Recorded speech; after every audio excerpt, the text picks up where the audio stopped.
ఈరోజు ఉమ్మడి వరంగల్, ఖమ్మం, నల్గొండ జిల్లాలకు చెందిన పట్టభద్రుల నియోజకవర్గానికి ఉప ఎన్నికకు సంబంధించిన పోలింగ్ జరుగుతున్నది. పోలింగ్లో ఓటర్లందరూ కూడా చాలా ఉత్సాహంగా పాల్గొంటున్నారు. ఇప్పటి వరకు ప్రధాన పార్టీలకు చెందిన అభ్యర్థులందరూ కూడా చాలా తీవ్ర స్థాయిలో ప్రచారం చేశారు. ఓటర్లందరూ కూడా కలుసుకునే ప్రయత్నం చేశారు. నా అవగాహన మేరకు పోటీ ప్రధానంగా 3 ప్రధాన రాజకీయ పార్టీలకు చెందిన బలపరిచిన అభ్యర్థుల మధ్యనే ఉంటుంది.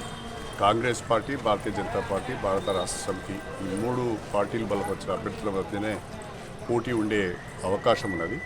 అందులో గ్రాడ్యుయేట్స్ కాన్స్టిట్యున్సీ కాబట్టి అందరూ కూడా రాజకీయ చైతన్యం ఉన్న ఓటర్లు, విజ్ఞులు, విజ్ఞానవంతులు, మేధావులు అనేక మంది ఉంటారు. కాబట్టి ఎప్పుడో వాళ్ళు ఒక ఆలోచనకు, ఒక నిర్ణయానికి ఓటు వేసే విషయంలో వచ్చి ఉంటారు. ఆయా పార్టీల యొక్క విధానాలు, ఆయా ప్రభుత్వాలు చేపడుతున్న సంక్షేమ అభివృద్ధి కార్యక్రమాలు, అభ్యర్థుల యొక్క నేపథ్యాన్ని దృష్టిలో పెట్టుకొని ఓటింగ్ ఉంటుంది. ఏదేమైనా ప్రశాంతంగా ప్రచారం ముగిసింది. ప్రశాంతంగా కూడా పోలింగ్ ముగియాలని నేను అభిప్రాయపడుతున్నాను. అంటే రాజకీయ వ్యవస్థలోనే చాలా మార్పులు వచ్చాయి. ఒకప్పుడు జాతీయ స్థాయిలో కానీ లేకుంటే రాష్ట్ర స్థాయిలో కానీ ఎన్నికలు అనేటివి ఆయా రాజకీయ పార్టీల యొక్క విధానాలపైన, వాళ్ళ మేనిఫెస్టో పైన, వాళ్ళ ఎజెండా పైన ఆధారపడి ప్రచారం ఉండేది. ఈసారి అభ్యర్థుల యొక్క వ్యక్తిగత విషయాలలోకి వెళ్ళి వ్యక్తిగతంగా ఆరోపణలు చేస్తూ ఓటర్లను ఆకర్షించే ప్రయత్నం చేస్తున్నారు.